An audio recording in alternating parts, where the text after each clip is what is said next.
Aujourd'hui, l'islam joue un rôle au niveau mondial. Pas tellement au plan économique, mais évidemment au niveau spirituel et idéologique. Mais c'est un vrai tabou. Où est le problème? En fait, on est face à deux affirmations contradictoires sur l'islam. Certains y voient une religion dont le fond est paisible, un certain art de vivre, juste pollué par une poignée d'extrémistes violents. Alors que l'autre opinion, c'est que l'islam est fondamentalement hégémonique, conquérant et que son apparence sympathique n'est qu'une tactique pour infiltrer les nations. Ajoutez-y la peur, le racisme et les intérêts politiques, et vous avez un cocktail explosif et pas mal de confusion. Confusion. Ça me rappelle Babylone. L'autre point délicat, c'est que l'islam parle de Dieu, du Dieu unique. Et il y a beaucoup de musulmans qui font leur possible pour honorer Allah parce qu'ils pensent qu'il est vraiment le créateur. On est au cœur du problème. Vous pensez que l'islam est manipulé ou que Mahomet a été un manipulateur? Non, pas exactement. Il est même probable que Mahomet ait eu un désir à un certain moment de réellement connaître Dieu. Et on sait qu'il avait aussi une certaine connaissance du judaïsme et de la foi chrétienne. Mais alors, pourquoi ne pas avoir accepté la Bible? Islam, mot arabe qui signifie soumission, est le nom donné à la religion fondée par Mahomet vers l'an 622 de notre ère. L'environnement familial et spirituel de Mahomet fut celui des tribus arabes de l'époque. S'il existait quelques communautés juives et chrétiennes, la plupart des Arabes pratiquaient des cultes ancestraux et apportaient leur dévotion à plusieurs centaines de divinités. Est-ce qu'on parlait déjà d'Allah à cette époque? Les historiens rapportent que le père de Mahomet était déjà serviteur d'une divinité appelée Allah. C'est d'ailleurs précisément ce que signifiait son nom, Abdallah. La tradition rapporte qu'enfant, il avait d'ailleurs failli être sacrifié par son père à cette divinité et que s'il avait été épargné, c'était grâce à l'assistance des habitants de la Mecque. Il y avait aussi des juifs et des chrétiens parmi les Arabes. Mahomet les connaissait?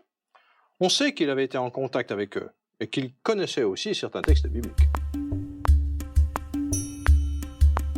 Au Moyen-Orient, on adora pendant des millénaires de nombreuses divinités. Celle qui surpassa fréquemment les autres par l'importance de son culte fut Nana, nom sumérien de la déesse de la lune, qui fut même considérée comme la divinité suprême, le créateur de toutes choses.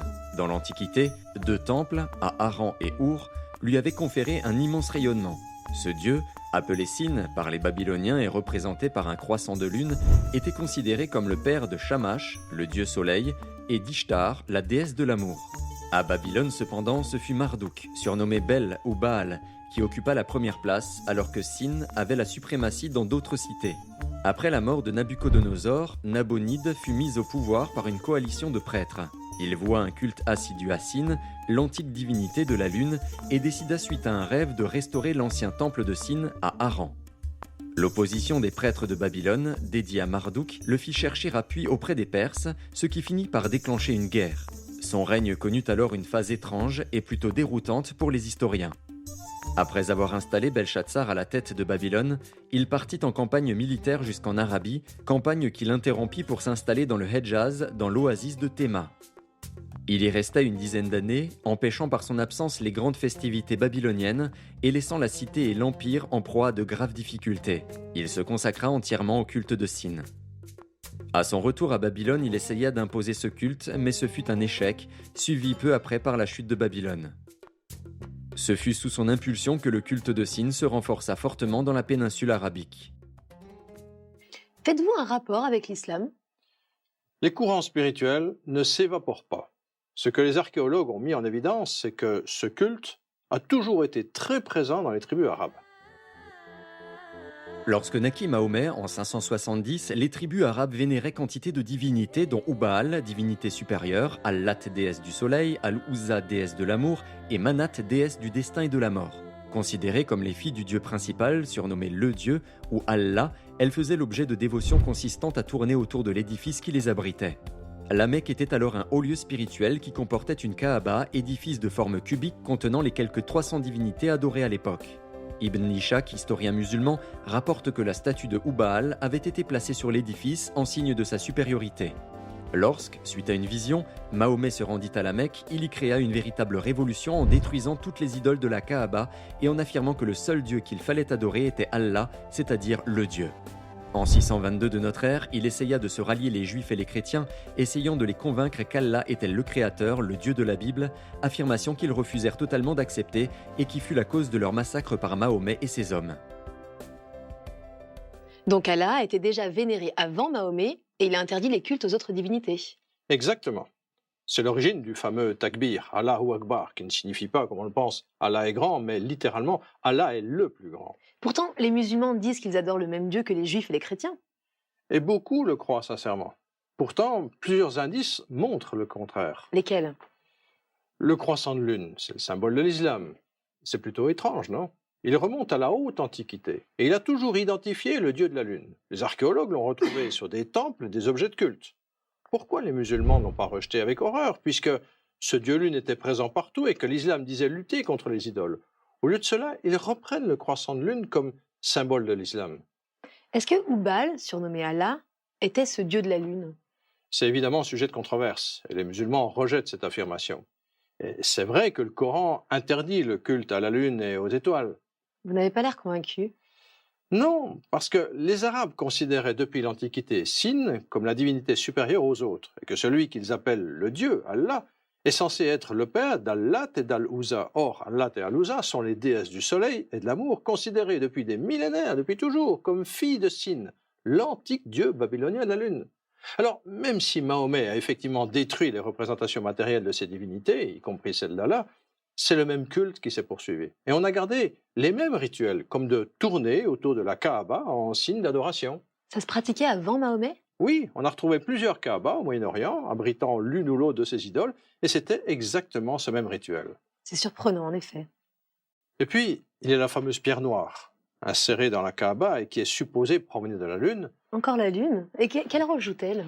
L'islam enseigne qu'elle a le pouvoir d'enlever les péchés. Effectivement, ça n'a pas grand-chose à voir avec la Bible.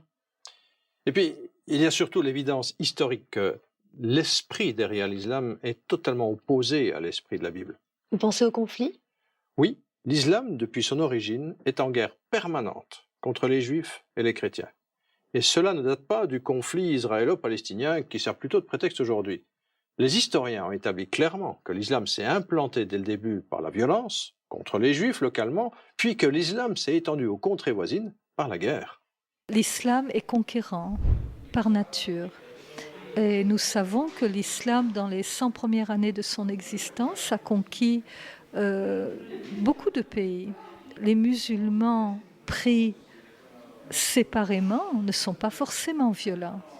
Mais l'islam, de par sa nature, est violent.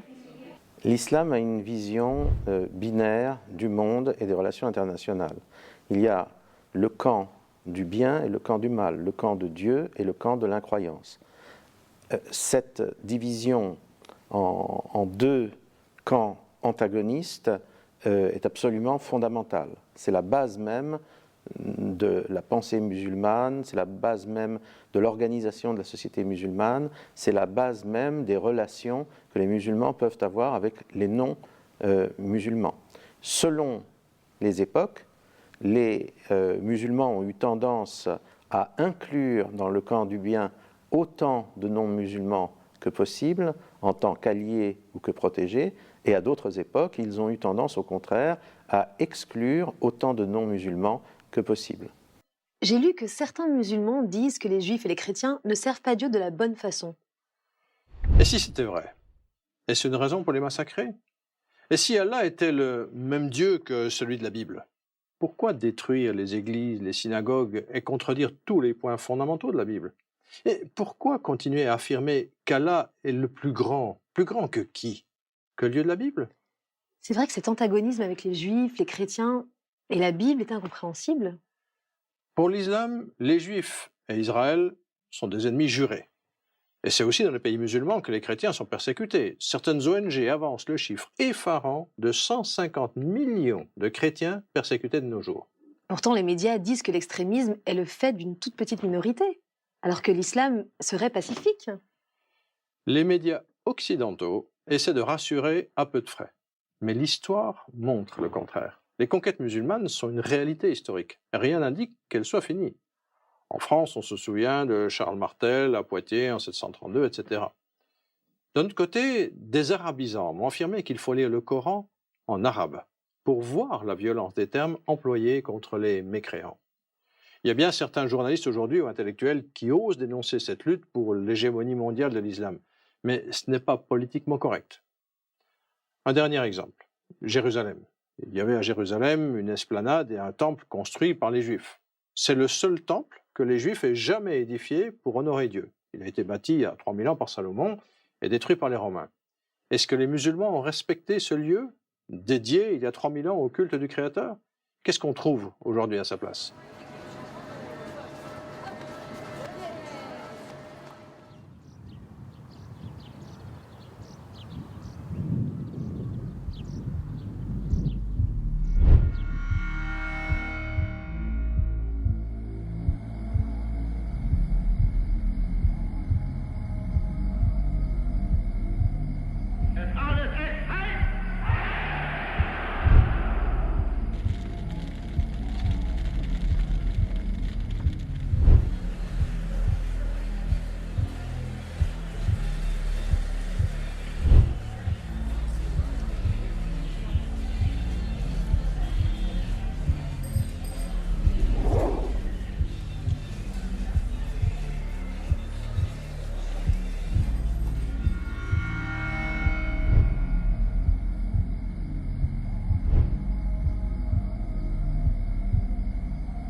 Si nous cherchions le conflit avec les musulmans, avec le monde musulman, ça fait longtemps que la mosquée disparaîtrait, puisque nous serions militairement à même de le faire en une journée. Et Israël, ce n'est pas son but. Son but, c'est justement d'essayer de faire comprendre d'une façon différente que les choses vont venir et Dieu se matérialisera. Et on dit à nos frères musulmans et nos frères chrétiens, en disant, mais attendez, il y a un Dieu unique. Et vous verrez qu'un jour, à cet endroit, il y aura le temple comme c'était à l'époque. La mosquée, comme le dôme du rocher, n'est là que depuis 900 ans. Il y a deux éléments qui entrent en ligne de compte actuellement. Premièrement,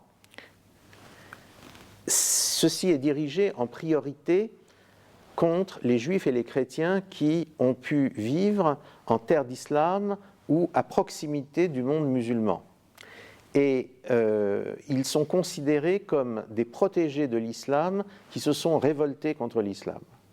Et donc il y a une volonté de les punir pour avoir osé, par exemple, revendiquer l'égalité vis-à-vis des musulmans, alors qu'ils devaient jusque-là se satisfaire d'un statut de protégé, c'est-à-dire en fait de soumis à l'islam. Certains prévoient que dans 50 ans, l'Europe sera musulmane.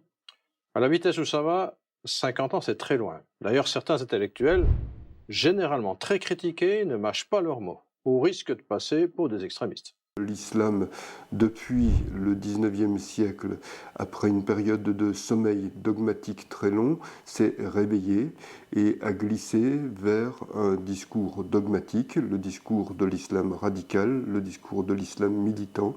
Et ce discours de l'islam radical et de l'islam militant considère qu'il doit éradiquer Israël avant d'en parvenir à la possibilité de conquérir le monde occidental tout entier et d'asseoir son hégémonie planétaire.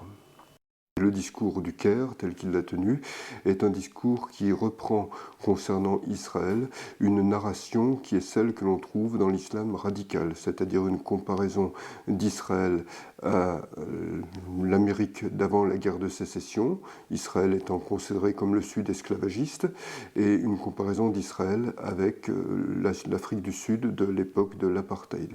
Ces deux comparaisons sont incluses dans le discours du Caire, et ces deux comparaisons sont des comparaisons sans cesse utilisées pour la délégitimation d'Israël. Les racines de l'antisémitisme, particulièrement européen, font de nouveau surface, et notamment à travers le traitement du conflit israélo-palestinien. Il y a des éléments qui permettent de penser qu'un certain nombre de décideurs européens ont accueilli favorablement l'idée d'une plus grande présence musulmane en Europe. Je pense qu'une islamisation de la France est en marche, dans l'Europe aussi. Si j'ai bien compris, la culture islamique revendique les terrains anciens et a vraiment cette ambition de reconquérir les territoires anciens, et je pense que la France en fait partie. Et je pense que c'est une guerre vraiment spirituelle.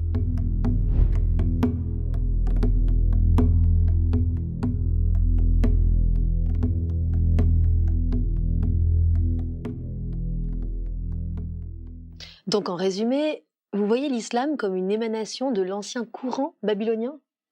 Ça paraît probable. Quand on constate que Nabonide, dirigeant de Babylone, a développé le culte de Sin dans la province du Hedjaz, là où 1000 ans plus tard, Mahomet va établir l'islam, ça oblige à se poser des questions. Évidemment, le sujet suscite des controverses. Mais il faut regarder les choses en face. En tout cas, la pression de l'islam est bien réelle. Oui, et il y a encore un autre aspect de l'islam qui est assez inquiétant. Vous savez que l'islam, peu après sa fondation, s'est divisé en deux courants. Les sunnites et les chiites.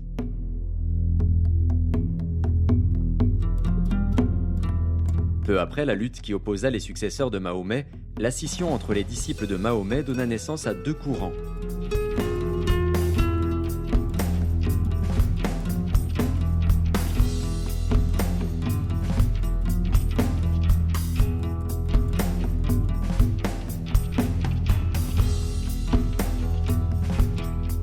Les sunnites s'appuient principalement sur le Coran et la Sunna, c'est-à-dire les paroles de Mahomet, transcrits sous forme de récits appelés les hadiths.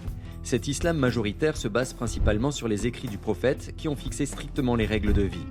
Les chiites, quant à eux, considèrent qu'Ali fut le successeur légitime du prophète et, point central, qu'il fut suivi d'une lignée de successeurs inspirés.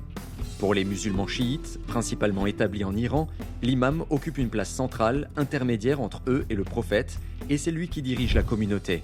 Particularité importante, les chiites attendent la prochaine venue du Mahdi, le 12e imam, qui se serait rendu invisible en 874 et devrait réapparaître prochainement pour instaurer la justice sur terre. Pour eux, l'apocalypse viendra lorsque le Mahdi reviendra, et le retour du Mahdi impliquera une domination islamique planétaire qui commencera par la destruction de l'État juif et par la destruction du peuple juif. Aujourd'hui, l'Iran se situe à la charnière entre un monde plus ou moins dominé et régulé par les États-Unis, qui englobe les pays pétroliers arabes, mais aussi des puissances qui sont des puissances concurrentes, des puissances émergentes, des puissances des challengers de l'ordre américain, où parmi ces puissances, on peut citer aussi bien la nouvelle Russie de Poutine que la Chine, par exemple. Et tenter quelque chose contre l'Iran, c'est fatalement avancer sur l'échiquier très loin, susciter des réactions à très longue échéance, à très longue implication.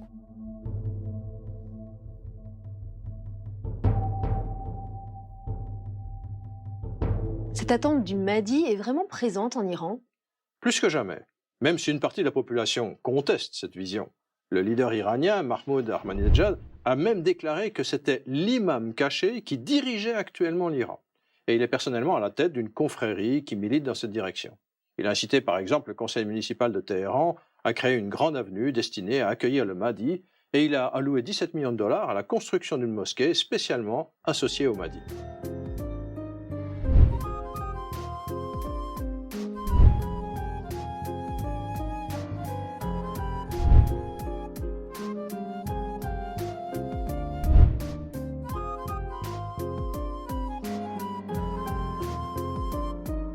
Fait notoire et certainement unique dans l'histoire de l'ONU, il a achevé son discours devant la 60e session de l'Assemblée nationale des Nations unies en 2005 par une prière adressée à Allah.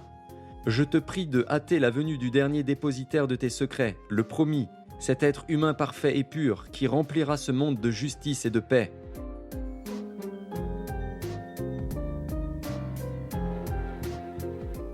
La Turquie actuellement est en train de basculer dans la direction de l'islam radical.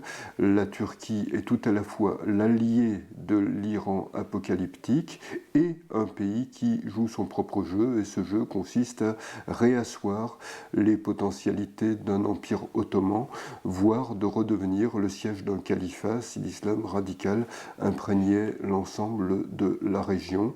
Et sur ce plan, la Turquie, en tant que pays développé économiquement, beaucoup plus que les autres pays de la région, et que pays disposant de l'armée la plus forte de l'OTAN en dehors de l'armée américaine, représente un danger majeur pour le monde occidental si son basculement se poursuit, et pour le moment je ne vois rien qui s'oppose à la poursuite de ce basculement. La montée de l'islam est plutôt inquiétante. Et le terrorisme islamique n'est pas abstrait. Il y a les talibans, Al-Qaïda, mais aussi des formations qui sont derrière certaines guerres. Alors que d'autres sèment la terreur et la mort, que ce soit en Afrique, au Moyen-Orient. Et même en Europe. Oui, en Europe, nous sommes très épargnés pour le moment. Rien à voir avec le Soudan ou l'Afghanistan, où des musulmans n'hésitent plus à tuer même d'autres musulmans. Vous semblez avoir une certaine sympathie pour les musulmans. Et pourquoi pas? Les musulmans sont des hommes comme tout le monde. Et certains sont très pieux et même très conscients des réalités spirituelles. Mais ils doivent faire preuve de courage et chercher pourquoi l'islam s'oppose en permanence à la Bible et à ceux qui la suivent. Sinon, ils vont se laisser entraîner dans une logique de guerre totale, et le pire est à craindre. D'ailleurs, vous avez remarqué la similitude entre le Mahdi et les textes de la Bible parlant de la venue du Messie. oui, c'est très frappant. Pas étonnant que les gens mélangent tout. Mais ça trahit en fait l'action des entités spirituelles qui cherchent à mener le monde. Au lieu de nier certaines vérités, on les reprend, tout en faisant semblant de s'y associer. Par exemple, les chiites affirment que le Mahdi sera accompagné de Jésus. Ça rappelle Hitler et son fameux Gott mit uns. Il faut même se méfier des religieux. Ah, vous savez, ce sont parfois les pires. Vieille stratégie babylonienne, la confusion.